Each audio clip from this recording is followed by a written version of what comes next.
Latest எபிசோடுகளை விளம்பரங்களே இல்லாமல் காணுங்கள்.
வேற யாரு பண்ணிருப்பா? இது அந்த குட்டி சாத்தா இருக்கானே, இவன் தான் பண்ணிருப்பா இந்த வேலைய.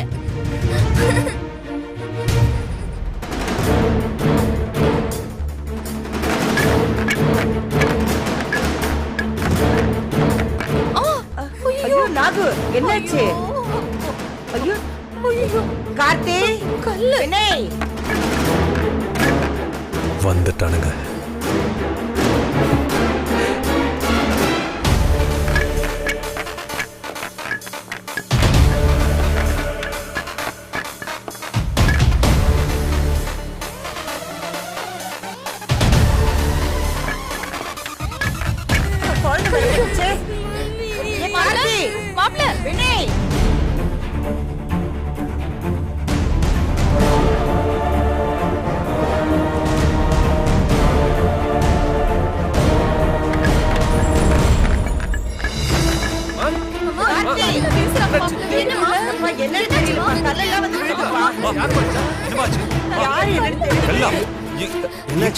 யாரோ கல்லை தடிச்சிருக்காங்க. கல்லா?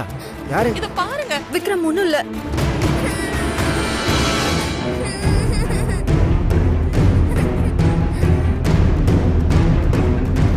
சரி பயப்படாதீங்க, அதான் நான் வந்துட்டேன்ல. பயப்படாதீங்க, அழக்கூடாது.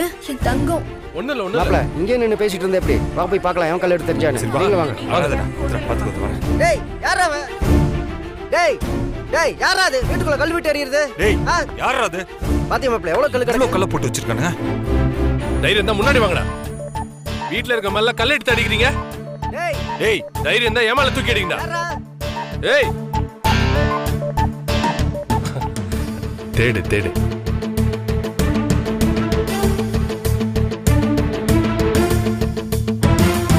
வாங்க பசங்களுக்கு என்னாச்சுன்னு பாப்போம். வாங்க. எவனையும் காணோம். இந்த ஆள் ஒருத்தன்.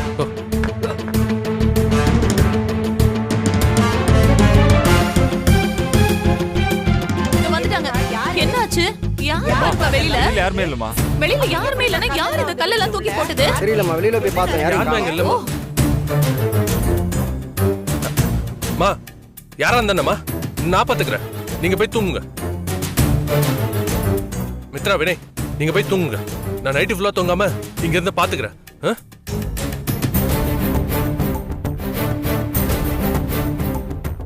மாப்பிள, இவன் ஒரு விஷயத்துக்கு ஜாக்கி போட்டு தூக்கி நிறுத்துறத பார்த்தா ஏதோ உள்குத்து இருக்குமோன்னு தோணுது. இவன் இந்த விஷயத்த டீல் பண்ண வேணாம், நாமளே டீல் பண்ணிக்கலாம். என்ன? ஆமாம் சார், அந்த கல்லெடுத்து மூஞ்சிலே அடிக்கணும். ஏற்கனவே மூஞ்சி கல்லடி பட்ட மாதிரி தான் இருக்கு. கார்த்திக் சார், ஐயோ பாவம், உங்களுக்கு ஏற்கனவே கையில் அடிபட்டு இருக்கு. நீ போய் ரெஸ்ட் எடுங்க சார், நான் பார்த்துக்கிறேன்.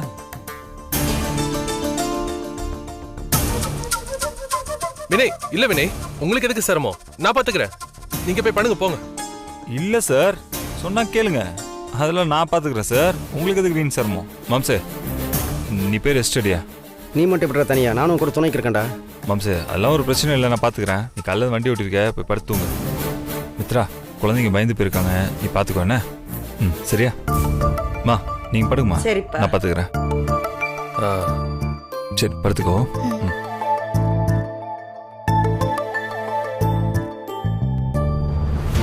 இதாண்டா எதிர்பார்த்தேன், இதைத்தான் நான் எதிர்பார்த்தேன். நான் போட்ட ஸ்கெட்சே இதுக்குதானே. போடா போ. மா எனக்கு ரொம்ப தூக்கம் வருதுமா, நான் போய் தூங்குறேன். சரிப்பா. சரி. வாங்க தூங்கலாம், தூக்கம் வருது. மித்ரா பயப்படாதம்மா. தானியா குட்டி மாப்பிள்ள நீ பயப்படாத என்ன? நாகு படு. ஆ.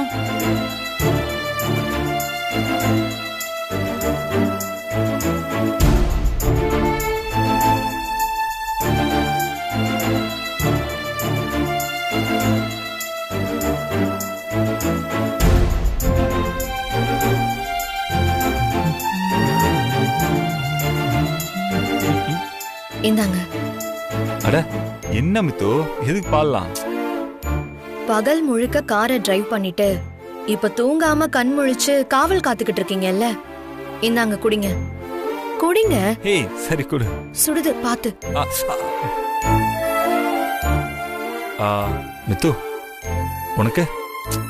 நான் குடிச்சிட்டேன் வினய், நீங்க குடிங்க.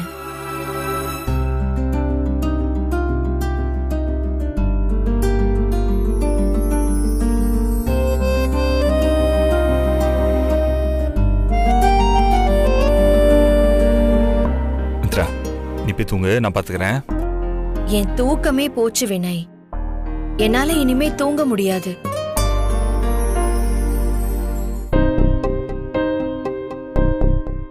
என்ன மித்ரா பயமா இருக்கா? நீங்க கூட இருக்கும்போது எனக்கு என்ன பயம்? வெளியூர்ல முன்ன பின்ன தெரியாத ஒரு இடத்துல வந்து நாம இப்ப தங்கி இருக்கோம்.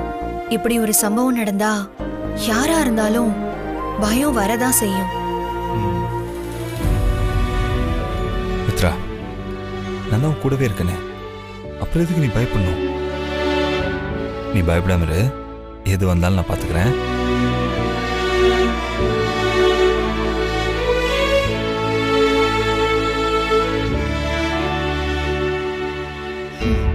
எனக்கு பயம் இருக்கு வினய். நாம சாமி கும்பிட வந்த கோவிலை பத்தி காந்திமதி அம்மா சொன்னதும் எனக்கு என்ன சொல்றதுனே தெரியல. ஏன் தான் காந்திமதி அம்மா இவ்ளோ ரிஸ்க் எடுக்கிறாங்களோன்னு தோணுச்சு. பேசாம திரும்பி போயிடலான்னு கூட யோசிச்சுக்கிட்டே இருந்தேன். காந்திமதி அம்மா இந்த கோவிலை பத்தி சொல்லி வாயை மூடல. அதுக்குள்ள கார்த்திக் சார் கையில காயம், கார் ரிப்பேர், இப்போ இந்த வீட்டு மேல வந்து கல்லு விழுது. இதெல்லாம் நினைச்சு பார்த்தா எனக்கு ரொம்ப பயமா இருக்கு வினய். அதெல்லாம் நினைச்சு நீ பயப்படாத மித்ரா, உனக்கு ஒரு ஆபத்தும் வராது. அப்படியே வந்தாலும் நான் என் உயிரை கொடுத்தாவது உன்னை காப்பாத்துவேன்.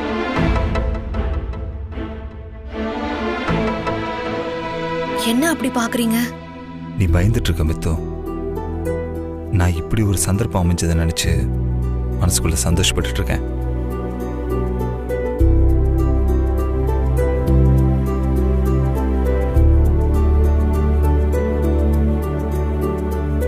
மித்து, கிராமத்து வீடு, வெளியில அழகான ஒரு கைத்து கட்டில், அப்படியே சில்லுன்னு தென்னங்காத்து, அண்ணாந்து பார்த்தா வானத்துல நிலா,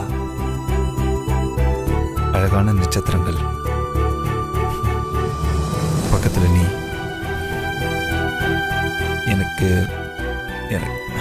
எனக்கு ஏதோ ஒரு மாதிரியாவே இருக்கு மித்து.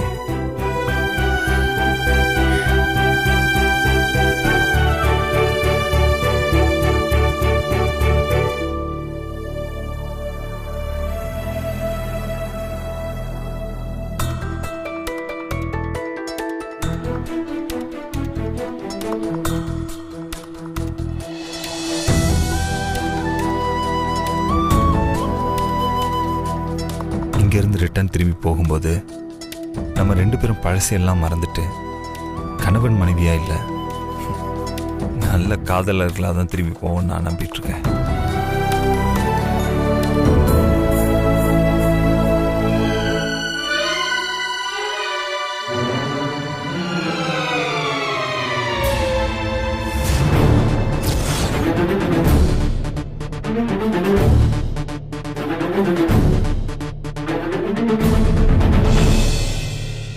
இவங்க ரெண்டு பேரும் ரூம்ல தனியா இருக்க கூடாதுன்னா ஆள் வச்சு வீட்டு மேல கல்லடிச்சு இவங்க ரெண்டு பேரும் பிரிச்சு வினைய வெளியே உட்கார வச்சேன். இப்ப என்னடானா இவங்க ரெண்டு பேர் திரும்ப ஒண்ணா உட்காந்து வெளியே ஜாலியா காத்து வாங்கிட்டு இருக்காங்க. என்ன பண்ணலாம்? ஏதாவது பண்ணணுமே.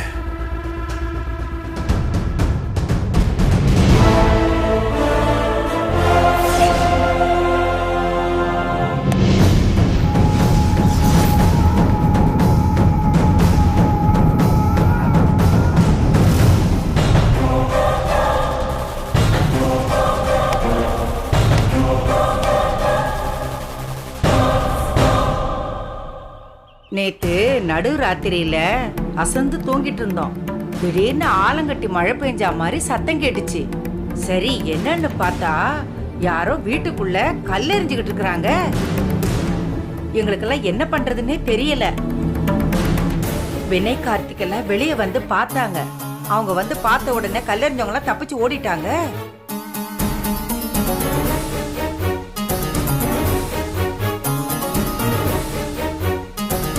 அதுக்கப்புறம் எல்லாரையும் தூங்க சொல்லிட்டு விடிகிற வரைக்கும் வினய் தம்பி தான் வாசல்ல உட்காந்து காவல் காத்துக்கிட்டு இருந்துச்சு. ராத்திரியே எங்ககிட்ட வந்து சொல்லிருக்கலாம்லாமா? நாங்க வந்து யாரு என்ன ஏதுன்னு பார்த்து கண்டுபிடிச்சிருப்போம்ல. இல்லைங்க, ராத்திரி நேரம் ஆயிடுச்சு. பாவம், நீங்க கழனியில போய் மாடா உழைச்சிட்டு அசந்து தூங்கிட்டு இருப்பீங்க. எதுக்கு உங்களை எல்லாம் சிரமப்படுத்தணும்னு நான் தான் வேண்டான்னு சொல்லிட்டேன். இதுல என்ன எங்களுக்கு சிரமம் இருக்குது? எங்களை நம்பி எங்க ஊருக்கு வந்திருக்கீங்க. உங்களை பாதுகாக்கிறது எங்களோட கடமை. ஆமா, உங்களுக்கு எதிரி யாராவது இருக்காங்களா? எங்களுக்கு அப்படி எதிரிங்கெல்லாம் யாருமே இல்லைங்க. அதுவும் ஊர் விட்டு ஊர் வந்திருக்கோம். இவ்வளவு தூரம் வந்திருக்கோம். நாங்க தங்கி இருக்கிற வீட்டு மேல கல்லெறிகிற அளவுக்கெல்லாம் எங்களுக்கு அப்படி எதிரிங்கெல்லாம் யாரும் இல்ல. அப்போ எங்க ஊருக்காரங்க தான் கல்லெடுத்து தச்சாங்கன்னு சொல்ல வரீங்களா? ஐயோ, நான் அப்படி எல்லாம் சொல்ல வரல. உங்க ஊரை பிடிக்காத அசலூர்காரங்க கூட இப்படி எல்லாம் செஞ்சிருக்கலாம்ல. சுத்துப்பட்டு கிராமத்திலேயே இந்த ஊர் தாமா பெரிய தலைக்கட்டு. பக்கத்து ஊர்க்காரங்களுக்கு எங்களை சீண்டி பாக்குற அளவுக்கு தைரியம் கிடையாது. சரி, அப்ப யார் தான் கல்லறிஞ்சிருப்பாங்கன்னு நினைக்கிறீங்க? நான் எனக்கு தெரிஞ்சதை சொல்றேன். யாரும் என்ன தப்பா எடுத்துக்க வேணாம்.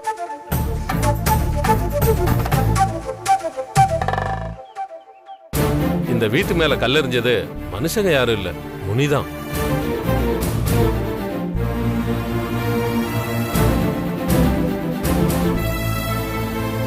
நீங்க நம்ம ஊருக்கு வந்து தங்கி இருக்கிறதுக்கான காரணத்தை யோசிச்சு பார்த்தா நான் சொல்ல வர்றது என்னன்னு புரியும்.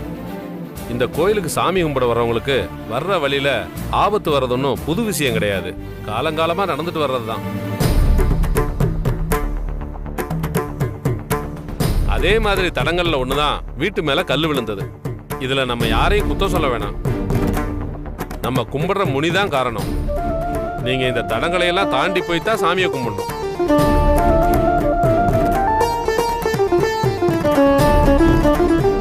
அப்பதான் நீங்க என்ன காரணத்துக்காக இங்க வந்து சாமியை கும்பிடுறீங்களோ அந்த காரியம் நிறைவேறும்.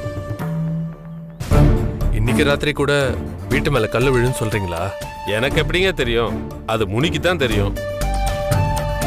இப்ப நாங்க எப்படிதான் இந்த வீட்டுல தங்கி இருக்கிறது? தம்பி, அதுக்கு நாங்க ஒரு ஏற்பாடு பண்றோம். எங்க ஊருக்கு வந்திருக்கிற உங்களுக்கு பாதுகாப்பு கொடுக்கறது எங்களோட பொறுப்பு. ஆமாங்க, நம்ம கும்பிடுற முனி இந்த மாதிரி ஆபத்தை உருவாக்குனாலும் அதுல இருந்து தப்பிக்கிற வழியை நம்ம தான் பார்க்கணும். ஊர்ல இருக்கிற இளந்தாரி பசங்க 4 பேரை தீப்பந்தத்தோட காவலுக்கு போடுறோம் வீட்டுக்கு. ஆள் நடமாட்டம் இருந்தா முனி வீட்டு பக்கமே எட்டி பார்க்காது. இது நல்ல யோசனையா இருக்க. அப்படியே பண்ணிடலாமாமா?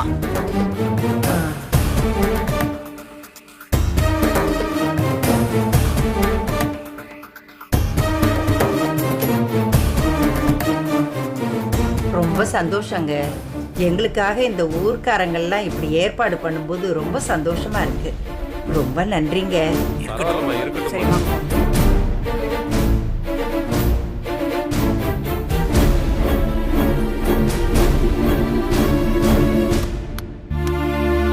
டே மாப்பிள, இந்த கிராமத்து ஜனங்க என்னடா லூஸ்தரமா பேசுறாங்க? இவ்வளவு மூட நம்பிக்கையோடு இருக்காங்க. இவங்கள எப்பதான் தெரிஞ்சவங்களோ தெரியல மாப்பிள. யோ, அவங்கள திருத்தணும் நீ ஏன் நினைக்கிற? அவங்க மூட நம்பிக்கையோட இருந்தா அப்படியே இருந்துட்டு போட்டுமே. அவங்க இருந்துட்டு போட்டு எனக்கு என்ன? இல்ல, வீட்டு மேல கல் விழுந்ததுக்கு முனிதா காரணம்னு சொல்றாங்களே, அதான் சொன்னேன். இப்ப நீ என்ன சொல்ல வர? வீட்டு மேல கல் விழுந்ததுக்கு முனியெல்லாம் காரணம் இல்லைன்னு சொல்ல வரியா? ஆமா, முனிக்கு வேற வேலையில பாரு. 4 லோடு கல் இறக்கி நம்ம வீட்டுக்குள்ள கல் விட்டு எறியறது அதுக்கு வேலை. டேய், இந்த வேலையை பண்ணது நம்ம விரோதிடா. விரோதியா? யோ மாம்சு, இந்த ஊர்ல நமக்கு யாரையா விரோதி? இந்த ஊர்ல இல்ல, வீட்டுக்குள்ளேயே தான் இருக்கான். கார்த்தியை தான் சொன்னேன். நேற்று நல்லா தூங்கிட்டு இருந்தேன். திடீர்னு முழிப்பு தட்டி பார்த்தா கூட படுத்திருந்த இந்த கார்த்தி பையில காணோம். டவுட் வந்து எந்திரிச்சு போய் பார்த்தா பம்பி வெளியே போயிட்டு இருந்தான். எங்கடா போறோன்னு பின்னாடியே ஃபாலோ பண்ணி போய் பார்த்தா மாப்ள. அங்க போய் பார்த்தா அதான் அவன் ஃப்ரெண்டு, இந்த சாரப்பாம்புக்கு கை கால் முளைச்ச மாதிரி இருப்பானே, அவன் பேர் என்ன? அதான் குணா. அவங்க இருந்தான். ஐயோ, என்ன மாம்ச சொல்ற? குணா இங்க வந்திருக்கானா? அவன் எதுக்கு வரணும்? ஆமா மாப்ள, வந்திருக்கான். கோயம்புத்தூர்ல இருந்து இவ்வளவு தூரம் குணாவை இங்க வர வச்சிருக்கான்னா ஏதோ பெரிய திட்டத்தோட தான் இங்க வர வச்சிருக்கான் மாப்ள. மாம்ச, அவங்க 2 பேரும் என்ன பேசிட்டு இருந்தாங்கன்னு கவனிச்சியா? இல்லடா, நான் நின்றுட்டு இருந்த இடத்துக்கும் அவங்க பேசிகிட்டு இருந்த இடத்துக்கும் ரொம்ப தூரம் இருந்தது, சரியாக காதில் வில்ல. ஆனால் ஒன்றும் மாப்பிள்ள 2 பேர் கண்ட்லேயும் மொள்ள மாதிரி தனமும் முடிச்ச வைக்கத்தனமும் குத்தாட்டம் போட்டுட்டு இருந்தது. கண்டிப்பாக சொல்கிறேன், இவனுக்கு ஏதோ பெரிய திட்டத்தோடு தான் வந்திருக்கானுங்க. நம்ம வீட்டு மேலே கல் விழுந்ததுக்கு கார்த்திக் தான் காரணங்கிற. ஆமாண்டா, அவனுக்கு பேசிட்டு போன கொஞ்ச நேரம் கழிச்சு தான் நம்ம வீட்டு மேலேயே கல் விழுந்தது. அப்போ இவனுக்கு தானே காரணமாக இருப்பானுங்க. கார்த்தி இந்த குணா கிட்ட சொல்லி அனுப்பியிருக்கணும், யாரையாவது விட்டு இந்த வீட்டுக்குள்ளே கல் விட்டு எறின்னு. மாப்பிள்ள இதை பாடுறா, எனக்கு என்னமோ இந்த கார்த்தினால உனக்கு ஏதாவது ஆபத்து வருமோன்னு தோணுது. அவங்ககிட்ட கொஞ்சம் ஜாக்கிரதையாக இருக்கணும். மாம்சே, அதெல்லாம் பார்த்துக்கலாயா, தெரிஞ்சு தானே இங்கே வந்திருக்கோம். நீ ஃப்ரீயாக விடு.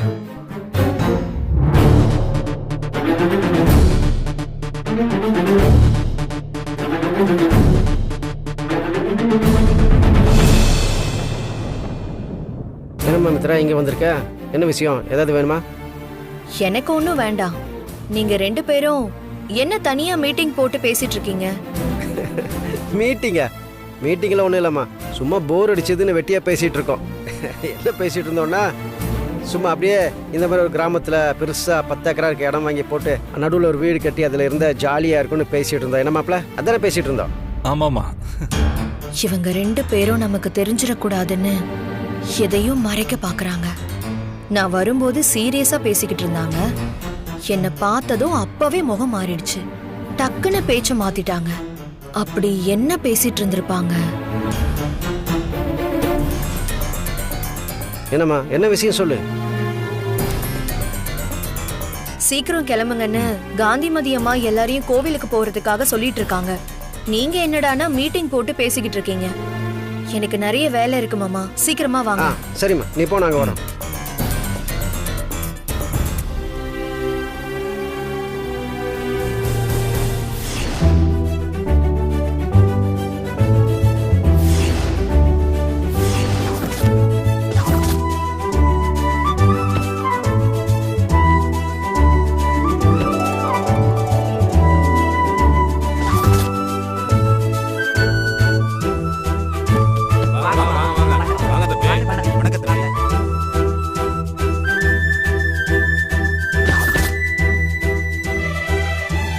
சாமி கும்பிட்றதுக்கு வேண்டிய ஏற்பாடெல்லாம் பண்ணிட்டீங்களா? எல்லாம் ரெடியா இருக்குமா.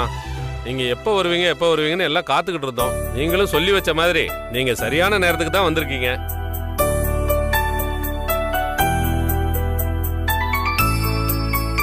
வாங்கம்மா, வாங்க சாமி போய் சாமி கும்பிடலாம். கும்பிடலாம். வாங்க போலாம். வாங்க வாங்க. வாங்க அத்தை.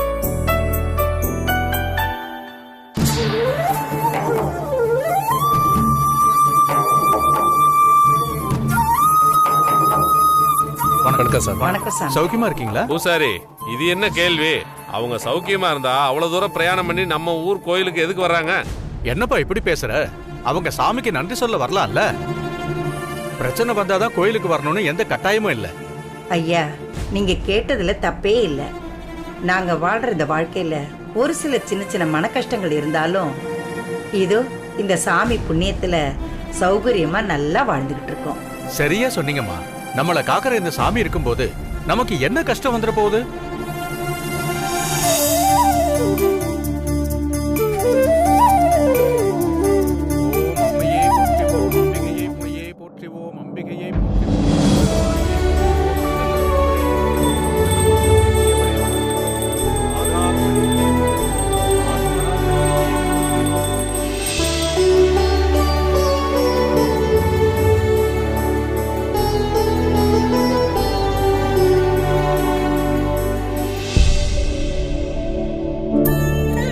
சாமியோட ஆசீர்வாதம் உங்களுக்கும் உங்க குடும்பத்துக்கும் எப்பவும் இருக்குமா. இது ஏதோ உங்க மனசு குளிரணும்னு சொல்ற வார்த்தை இல்லம்மா, சாமியோட சத்தியமான வார்த்தைமா. நீங்க ஊர்ல இருந்து புறப்படுறதுக்கு முன்னாடியே இந்த சாமியை பத்தி முழுசா கேள்விப்பட்டிருப்பீங்கன்னு நினைக்கிறேன்.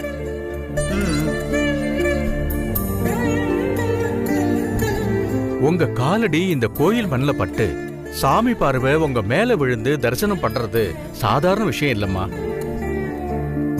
இந்த சாமியோட ஆசீர்வாதம் உங்களுக்கு இருந்தாதான் அது நடக்கும். எல்லாருக்கும் அந்த பாக்கியம் கிடைக்கிறது இல்லம்மா. இந்த சாமி சன்னதிக்கு வந்து சாமியை பார்த்து கண்குளிர கும்பிடணும்னு ஆசைப்பட்டு சாமியோட ஆசீர்வாதம் கிடைக்காம கை கால் உடைஞ்சு நிறைய பேர் திரும்பி போயிருக்காங்க. ஆனா உங்களுக்கு கோயில் படியேறி வந்து சாமியை கும்பிடுற பாக்கியம் கிடைச்சிருக்கு. நீங்க கொடுத்து வச்சவங்கம்மா. இனிமே உங்களுக்கு ஒரு தடையும் வராது. அப்படியே வந்தாலும் நீங்க ஒண்ணுமே பண்ண வேண்டியதில்லை. எல்லாமே இந்த சாமி பாத்துக்குமா.